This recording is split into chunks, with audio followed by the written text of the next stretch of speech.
When you go to Corpus Christi, Texas, and are looking for local cuisine, as we always suggest you do, you'll conveniently find many great options in one area of downtown and elsewhere, all owned and operated by Water Street Restaurants and the Lomax family. I'm Courtney Drake McDonough, the publisher and managing editor of RealFoodTraveler.com, a digital culinary travel magazine, and the host of this podcast.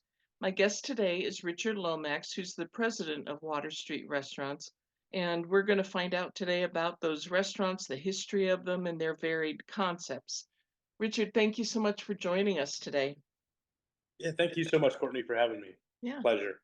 So let's start with how many restaurants you have. We are operating 5 restaurants currently. We just opened our 5th in January of this year. Wow. Okay. So tell me about the story behind starting those businesses and what those various concepts are. Sure. So our first business, I'm a second generation restaurateur. My father moved to Corpus Christi from San Antonio in 1982 and opened Water Street Oyster Bar in 1983. And he had worked in the restaurant business kind of most of his life, worked his way through college in the restaurant business in San Antonio, and worked for a great restaurant group called 1776 there, and had a number. They were kind of innovative crew in San Antonio. And he grew up always coming down to Port Aransas and Corpus Christi to go surfing and fishing, and loved the beach, and decided when he was 28 years old that he wanted to take his restaurant skills and move to the beach and finance a lifestyle so he could surf and drink beer and serve happy guests and repeat that. So he just got a lot more than he bargained for. His first restaurant was just immediate home run ball. He had lines out the door from day one, and it was kind of avant-garde during that big oil boom era in Texas, and kind of rode that wave to a lot of success through the 80s and 90s, including branching out. He had some other businesses around the state, and grew some concepts in Austin, San Antonio, and Houston, and continued to foster a little neighborhood of businesses here. And as we kind of shrunk to greatness, as he says, we kind of came back to Corpus Christi and focused most of our efforts on developing restaurants and concepts in Corpus Christi, especially downtown. And I was able to start in the restaurant business and kind of add to that legacy. So the Oyster Bar opened in 1983. He followed that up with Twin Restaurant, essentially. Well, I guess I should back up. Right after that, he opened a restaurant called Otra Vez in 1985. And it was less of a success. It was an interior Mexican food restaurant, which was kind of hot in the 80s in the bigger cities, but it just didn't resonate for whatever reason with Corpus Christians back then. So he had one restaurant, the Oyster Bar, doing all these sales, had lines and a wait, and a half full restaurant in the back. So quickly he followed up and reconcepted that restaurant called Otra Vez into a restaurant called the Water Street Seafood Company, which was virtually a twin restaurant to the Oyster Bar. It was so successful that he just built a restaurant behind it to catch his own overflow. And we ran that way for many years. And if you talk to any local Corpus Christi's, they'll tell you about their favorite restaurant and why. And people were very particular about which restaurant they liked more, even though it was the same menu. Then in 1990, he opened Executive Surf Club right next door to it, being inspired by some of the casual burger restaurants in San Antonio. He wanted to bring that down here and open that up, and had a lot of lore and fun stories about in the 90s becoming a music venue, and one of the only music venues down in Corpus Christi to get some of the big Texas country acts coming through.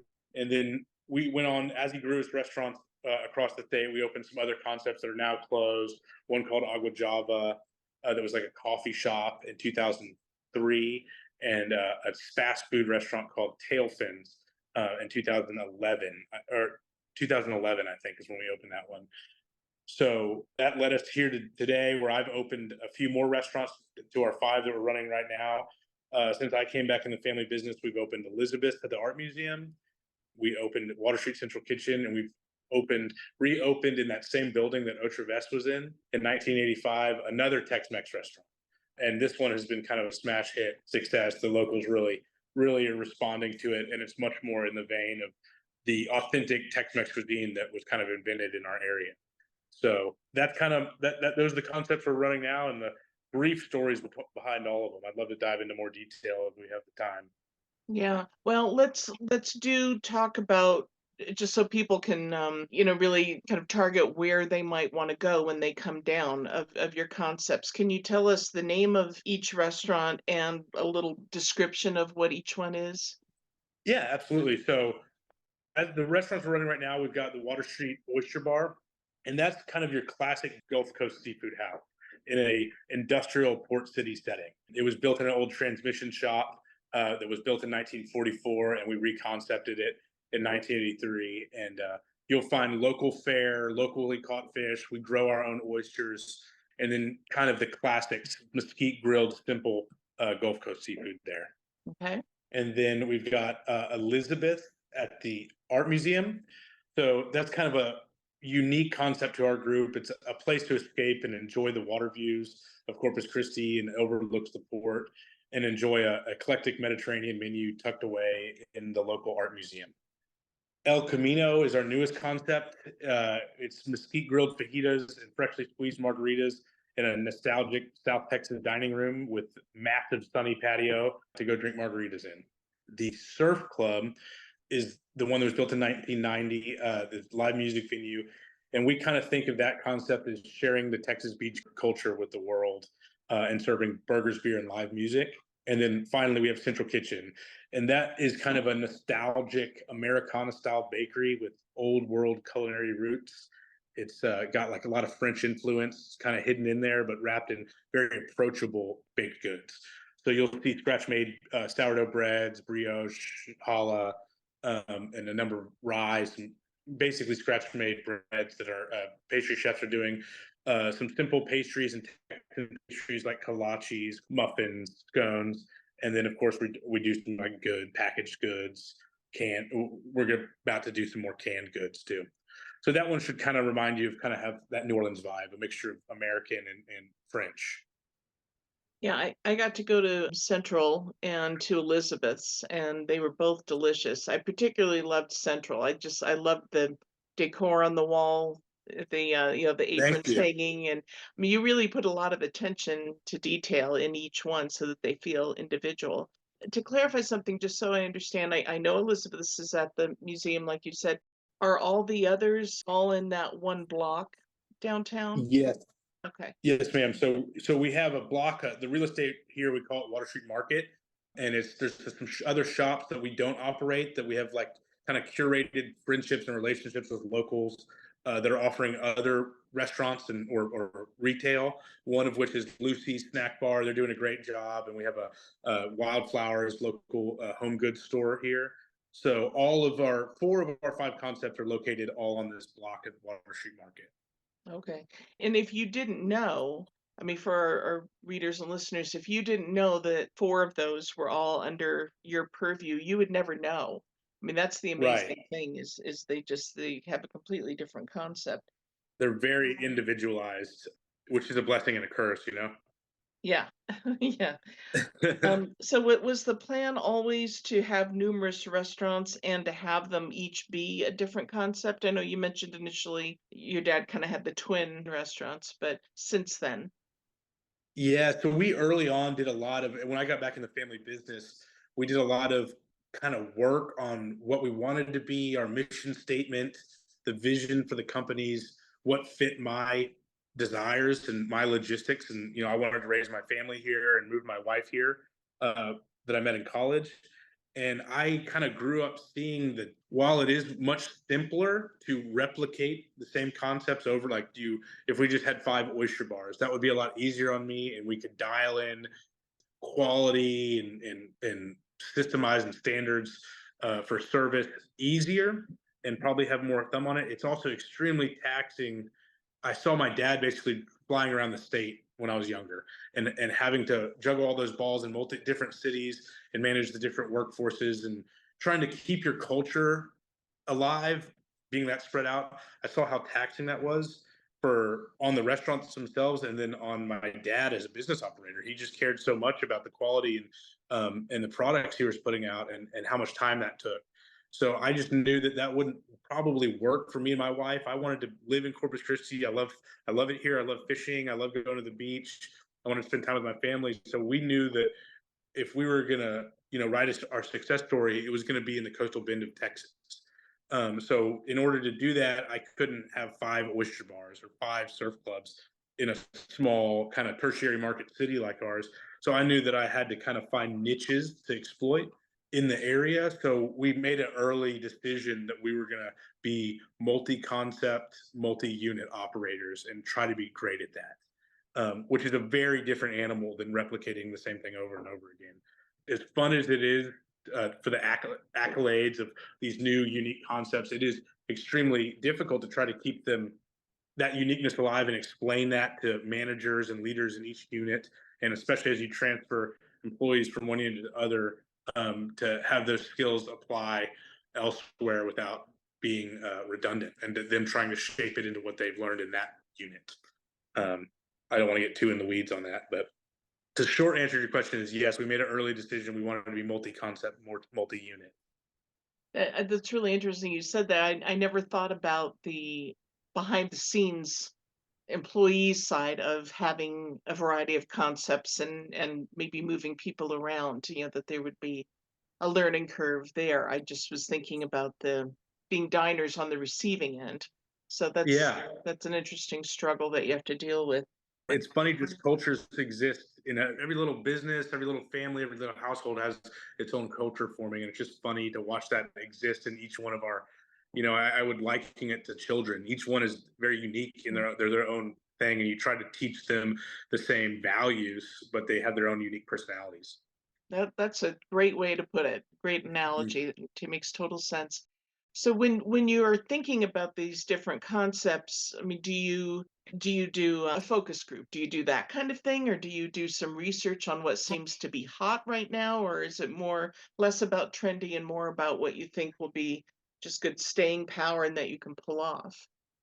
Yeah, it's so funny, Courtney. I feel like a lot of people, even our conversations with some of our frontline employees, they feel like I'm extremely creative and have these kind of wacky ideas that we want to go exploit. And my perspective has been more that I'm solving a lot of the concept creation has been like solving problems, like looking down at our business from 30,000 feet and seeing issues with it and then trying to create concepts that solve those issues, and bring in internal issues and expand our mission to make Corpus Christi a better place to live, work, and visit for our guests. So for instance, the Elizabeth concept was a solution to our catering business. We had, when I got into the family business, my dad had launched an internal catering operation. So there's this kind of floating group of people throughout our few restaurants that would do offsite weddings and caterings, and they never really had a home, and it was very taxing for them to all of a sudden gear up for a wedding and have to pull people out of the oyster bar and the surf club to it would affect their Saturday nights to go do a great job at this wedding. So I knew that I needed to get them their own restaurant. Opportunity came up where we could have a lunch restaurant, a like kind of lower volume lunch restaurant that was very events focused at the art museum, and it was just a perfect culture fit to take that group of people and give them something to operate that they could elect to close and then go handle a wedding. Um, so you'll see the culture of that Elizabeth group's all of our events people. They're all kind of fancy and they like the fine dining and the flair, and they're more creative and the plating's more unique. So it wasn't just we wanted to do Mediterranean. We kind of worked backwards from what is going to be the best fit for this concept and this group of people. And we thought that Mediterranean, if we were going to be all the way tucked in this kind of remote art museum, that it needed to be a destination, kind of a like special restaurant.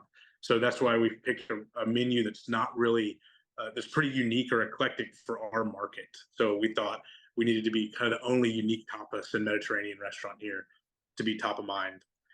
And then Central Kitchen, we always saw we had this group of restaurants at our real estate, and we had no breakfast at any of our restaurants. So we had this opportunity for breakfast, and it kept coming up in our strategic planning. How can we do breakfast? It's very thin margin business, but we should open it for our guests and the tourists in the area. We don't want like having closed doors in the mornings. So we knew that we could, if we got to a critical mass of multiple restaurants, we could centralize all the bakery dessert programs and then have our bakers open a bakery cafe and vend the desserts to our restaurants. So like our key lime pies are made there and sent to Oyster Bar. Our brioche donuts for the churros and tortilla dough or is made at Central Kitchen and sent. So that gave them productivity where otherwise we'd just be dependent on traffic to open that. It made us more confident in opening that bakery. And we thought that the menu needed to be approachable. We basically worked backwards from what we thought would work in that concept and with the limited space we had and the team we had to create Central Kitchen. So I guess I would, a lot of it has been problem solving and not just what's hot, what's trendy. That kind of comes into the mix, and we see if there's something hot and trendy that fixes our problems. So now that we've kind of developed the real estate to where we wanted it in our strategic plan, now, it is kind of more of a time to try to make a decision if something is hot or trendy or the community really wants it. Do we need to take a bigger gamble and go offsite and build a restaurant? So that's probably to come, but most of our ideation has been based on fixing issues that we see in our existing business.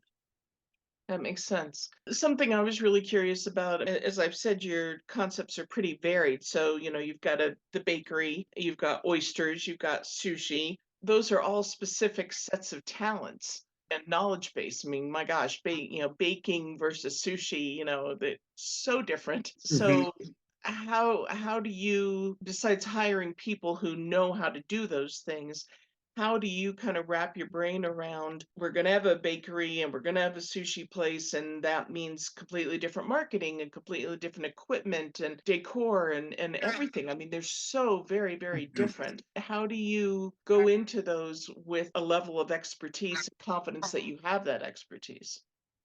It's my ADD nature, I guess, of building these different these very concepts. Sometimes I feel like I bang my head against the wall because it is just like you said, it's very challenging. There are very different scenarios, and there's a limited pool of talent. And ideally, we're growing our own internal people, and you can only move them so fast. But there's the demands of our growing community and pleasing the palates of the visitors and the guests, and their um, culinary wisdom and their appetite for more advanced concepts is just getting more and more developed every year. So we have a kind of a mandate to keep up with the people who pay us to exist. So that demand's there, and what I internally, so much about restaurants is culture building, and it's really the people that drive the business, and we need to keep the bench growing. And it's kind of been a chicken or egg concept for us. And we've hit plateaus where we need to add culture, add new positions, and grow people in different arenas. But we can't. For instance, right now we knew we needed basically an executive chef of all of our concepts. We call him a culinary director. We just hired one from California to come help us, but that we needed to get to a critical mass of restaurants and a critical mass of sales to afford that position, and interest and recruit that player in. More than anything now, our world is about recruiting top talent, and you have to be doing great things and people and have a great mission to have people join the ship and want to fight for you. It's very difficult work and grinding work. So I kind of had to push the team a little further than we maybe should have to try to grow our culinary prowess and grow and catch the attention of our culinary community in Corpus Christi. It's really worked. Now we've kind of perked up the interest. We're getting a lot more applicants. A lot of people want to come and learn about sourdough bread and do events. We just moved our assistant chef from the bakery over to Elizabeth to work on banquets and events there because she wants to learn it. So we've kind of got the momentum and the ball rolling now culinarily to handle these concepts. But I have to say it's been a little bit of a if you build it, they will come, rather than waiting and trying to recruit people into a seafood restaurant promising them that the bakery is coming. Mm-hmm. So I find the most talented, most interesting people in our organization, and we talk about it at great length once a year in our strategic planning, and then follow up on it.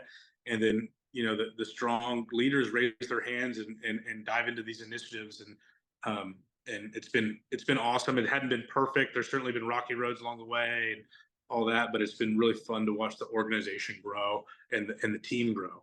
Mm-hmm. Well, that kind of leads into my next question. individual restaurants oftentimes don't make it, so Mhm. despite all their best efforts and hopes and dreams and everything, why, and I know you've had some setbacks along the way, but why do you think your concepts have worked to the degree they have? I think really it's mostly the people. Great. I've been able to hold on to great team members, team members that my dad has recruited, 25, 26, 30-year, 32-year. I just signed a birthday card for 32 years or anniversary card for 32-year employee. So that kind of institutional knowledge is just hard to replicate. And it gives us confidence to continue to, handle our strategy and attack every year. Um, so that's the major part of it. I couldn't do it without the team. There's no doubt about it. There's no great winning idea that is the silver bullet. It's the staff and getting consensus with your staff of firing them up to do these things and then hopefully being right, and gaining confidence. I would say the other part of that, which we've just been blessed and lucky, is the community support. They've been very patient with us when we do stumble, and like you said, if the bakery is not as perfect as we want it to be, they're really cheerleading us. I think they understand what we need to do or what we're trying to do for the community, and give us that grace period to get it right. Um, and I'm not Pollyanna about that. I understand that if I were to do this in Houston, you get punished much harder. I'm very grateful for our locals that really support us and help us get up to speed to where we need to be to really make Corpus Christi impress. Mhm. And then lastly, some things that have been, again, luckily and fortunate for us is we can mitigate our risk by leaning on each other a little bit. Like the bakery bakes for Oyster Bar, that makes their operation easier to handle and gives them productivity. We all kind of lean on each other like that and share resources. It would be much harder if we were spread out across the state or each store had its own individual company and didn't, we didn't grow players through the stores. So I think that's been why we've been able to succeed with some of these concepts to the level we have. And Mhm. we're learning every time. Like I said, we need to add, change as we grow. Structures need to change. More players need to get added, and we're kind of learning as we grow. As you were talking, I was thinking about your previous analogy about family, and this all really Mhm. sounds like family leaning on each other, when one person needs help, others come in and fill in the gaps and that kind of thing. So I mean, it really is a Yeah, family of restaurants. we have to work hard to keep that culture alive. And even there's sometimes if you're short sighted, there's sometimes where you look and be like, why would we do Elizabeth? It's a lower volume restaurant. Shouldn't we put the resources just to Oyster Bar? And if you're short sighted, there's some things that just make sense, and maybe we shouldn't do these things. But our mission is to grow the community, and we have to keep reminding ourselves that if we can break even at it, we should, and it grows the community, we should do it. If it doesn't move us backwards, we should do it. It's not all about just profit or being as successful as you can at one unit. It's kind of similar to build it and they will come internally for us. We feel that way about Corpus Christi, that we have a major responsibility being on the doorstep for the visitor to change the perception or culture or improve the perception and culture of what Corpus Christi is. I know that when I go to visit out of town or go to Denver or Las Vegas or anywhere really, I'm not talking about how wonderful their CPA firms are there, or their construction is so fabulous. It's the culture of retail and eating, and so I'm very sensitive to that being, one bad meal at our restaurant reflects on the whole city if someone's coming to visit Corpus Christi. So that kind of keeps us driven beyond just profits. That's a lot of pressure. Yeah, I know. Yeah. You don't want to think about it too hard. Yeah, yeah. Earlier you mentioned the locals and how supportive they've been.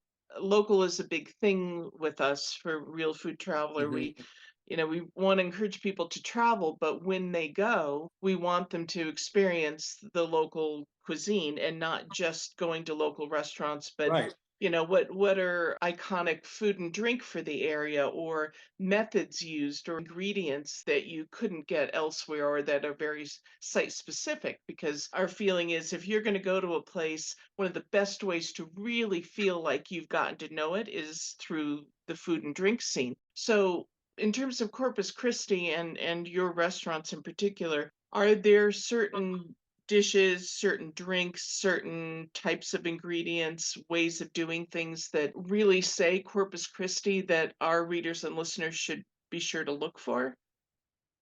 Absolutely. I think, we're kind of culinarians by heart, so we like to celebrate all cultures and cuisines. And you see that sushi, and we have, French pastries at our bakery, and of course, Mediterranean cuisine. But I think if you're talking local Corpus Christi foods, South Texan foods, we have a few concepts and a few items in those concepts that really are important to the culture down here. And you'll find them sprinkled at really all of our concepts. So one of them is Gulf brown shrimp. We're believers in the brown. There's pink, white, and brown shrimp species. And Texans, for whatever reason, we have a palate for brown shrimp. They're a deeper water shrimp. They've got a lot of iodine in them. When you boil them, they turn really bright orange, and they have kind of a unique flavor. So we're particular about only using brown shrimp in our recipes. Texas caught brown shrimp. So you'll see that caught in Calashus, Texas, which is just north of Padre Island. So that's one, and you can see that featured in our seafood restaurants. Of course, there's locally caught black drum, red snapper, mahi mahi, amberjack, a whole list of Gulf seafood that you'll find at Oyster Bar and a number of our other restaurants, but mainly Oyster Bar is where we highlight those. And we do them over mesquite fires. Mesquite burns very hot, hot mesquite coals. It's just kind of a way we do it down here. Even when we opened in 1983, when we started using mesquite, it wasn't because of it was hot or trendy. It's just kind of the way South Texans grill their food. So it lends its own unique flavor and searing qualities to seafoods, especially. One thing I would be remiss not mentioning when you talk about unique South Texas products, and one thing we're very proud of is our oyster farm. So my dad, in as he was stepping out of the family business and passing it along to me and giving me more leash and rein, his kind of life mission was to legalize oyster mariculture in Texas and build that industry. And we're very proud to say we have the first oyster permit in Texas and grow our own oysters to supply our own seafood house, which gives us direct control over the quality, the size, the shape, the flavor of our oyster. It's grown in Copano Bay, literally 30 minutes. My dad drives the oysters to our back door every morning, and we know exactly what our oysters are tasting like and exactly where they came from. So, and now I think as of next year, there will be 18 oyster farmers on the Texas coast. So not only is it just a great win for our consumers and the quality of our products, but it's a great win for our bays and estuaries. The old style of harvesting oysters was very harmful to the bay system, and we really need to leave those wild oysters out here for the fish to breed and eat on and continue to keep our precious, environment. And I mean, that's one of the number one reasons people come down here is to fish, surf, and be on the water. And it just wasn't a culture match for us to be harvesting oysters the way they do. So anyway, if you're in South Texas, you should try Copano Unos is what we call them. Our homegrown oyster down here, and the environment wins, and the consumer will win. And then also, I just think a unique culture down here. And one of the reasons that this Tex-Mex concept is working is El Camino is really featuring foods that were invented in this part of the world. Grilling, grilling over mesquite, fajitas, grilled meats, these kind of cattle rancher lifestyle foods, charro beans were all invented down here, unique to the area, and basically span from Laredo to Houston. So we're kind of right in the heart of that, and we're very proud to serve that menu, even though people think yellow cheese and Tex-Mex and that it's kind of a frowned upon cuisine. It's the food that we grew up on down here, and we're very proud of it, and we think we do a really great job of it, not only at our restaurant, but a lot of the operators down here do a great job. So I would encourage people that visit South Texas to come, get to the land where fajitas were invented and try them cooked over mesquite. And how about drinks? Is there a certain cocktail of Corpus Christi or a beer or anything? I think we have a great environment of local breweries at Oyster Bar. I mean, sorry, at all of our restaurants we feature our local breweries, but certainly at Surf Club, where we have 36 beers on tap, you're going to see their presence very involved on that menu. And some of them are really damn good. Like they're just doing like Nueces and Lazy Beach are doing great job. Rebel Toad. In fact, Lazy Beach had a second unit on our on Water Street Market where they're featuring a tap room. So we have a great selection of local beers. The distillery programs just in our area is just starting to get out. There's a group called Vita Cana Rum. There's a great rum being made here, and another one called Aerodrome. That's just kind of in its infancy down here. And as far as cocktails around the market, basically beach drinks. Everyone loves the beach drinks. And there's, at El Camino, there's a drink that people just adore now. That's horchata and coconut, and we call it a horchata colada. So if you're in the Mexican food market, come get a horchata colada at El Camino. Yum, that sounds so good. Well, what are People your love that. I can imagine. It sounds great. Yeah. So what are you, not that you're not doing enough, but but what are your plans now for the future? So I think, just like you said, as it becomes increasingly difficult to keep and support each one of these unique children in their growth, we're taking about 18 months off to just focus on that. Where we've just added that chef hire to the whole restaurant company that's going to affect all the restaurants. We're really going to take a little break to focus on taking a breath and working on the organization and its people, since we've been running the race so fast the past 3 or 4 years since COVID. And then after that, we're eyeballing external growth, either on the island or Rockport, maybe the South Side, or maybe not. We're just going to listen to opportunity and listen to our stakeholders and guests and see where there might be opportunity and niches in the future. I could give you the whole laundry list of things we throw up on the wall every year, but I don't want to give you anything that we can't commit to. Hmm. Well, and sometimes it makes sense to just focus on what you're doing and feel solid about it, and then go into growth mode later. So that all makes sense. Absolutely. I think, and we have a responsibility, like you said, being the doorstep to not only do unique, cool concepts, great menu and ideas. The ideas become that gets your guest in the door, and then you have to deliver great service, fantastic food, and really do a great job operating. And that is a lot easier to say than do. Not only that, from fulfilling our mission, I have kind of a responsibility and pride and to keep up with our reputation. My dad is a great restaurant operator and did a great job building teams. And I don't want to do anything that I don't feel we can be excellent at. And we will grow another unit when I feel we're firing on all cylinders at each of the ones we have right now. Mm. Well, I'm going to ask you a really almost impossible question, I bet. What of all your restaurants, your favorite thing on the menu right now at any one of them? Oh man, that changes so seasonally. Whatever I'm in the mood for, I would say one of my favorite things right now. I just got done working with Misha, the girl who moved from Central Kitchen over to Elizabeth. We put out this frito misto, which is like a mixed fry basket of some seafood and fried vegetables.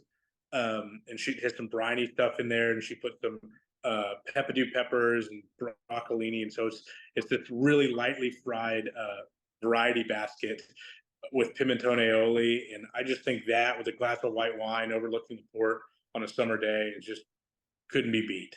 So I would encourage anyone to go try that out at Elizabeth's. I'm really proud of that dish. That sounds delicious. And that view is amazing, just beautiful. And the museum's great. Yeah, It's it's a great. really great museum. So going to Elizabeth's, it's sort of, do you go to Elizabeth's and then see the museum, or do you go for the museum and then, Right. like they're both right on par there. I got the best partners for decor there for sure. Yeah, you do. You definitely do. Well, to wrap up, let's tell everybody what are the best ways for people to learn more about your collection of restaurants and where they are, maybe, be able to take a peek at the menus and see what's new on social media. Sure. Social media is going to be the best way. Each restaurant has a website. We also have Water Street Market, cc.com, that is kind of the landing page for the Water Street Market, and then deliver links to each concept at the market, including some of the ones we don't operate. But I would encourage you to visit our social media pages. You'll see new stuff coming up. We have a great marketing person named Alexis that keeps all of our guests abreast of what we're up to right now. So each unit, including Water Street Market, has a handle on Instagram. So go check us out there to see what we're up to. Well, and with Real Food Traveler, beyond the podcast, which is available on iTunes and Google Podcasts and Spotify and a bunch of others, we'll also have an associated article about our podcast today on realfoodtraveler.com. And we'll have some Great. photos of some of the food items that we've been talking about today, but we'll also have the links to those websites and to your social media. So if people go to realfoodtraveler.com and look for this podcast, they'll be able to click right through and get to all those places and then follow you and keep abreast of everything going on with the restaurants. Yeah, we look forward to serving a lot of guests this summer. Can't wait. Yeah. Well, so for all of our listeners out there, if you go to Corpus Christi, which we strongly recommend you do, it's a wonderful place. Be sure to check out the Water Street restaurants and get a good variety of all the different tastes of Corpus Christi and where the locals love to eat and all the local ingredients and sourcing and methods and all that, all those things that we love to tell people to do. So thank you, Richard, so much for your time today and then the new executive culinary, what did you call him? The culinary director? Culinary director. Yeah. Yes. Yeah, that's a great idea to do that. So that'll be nice. So good luck and thanks so much. Encourage everybody to go check it all out. Awesome. Thank you so much. Looking forward to it.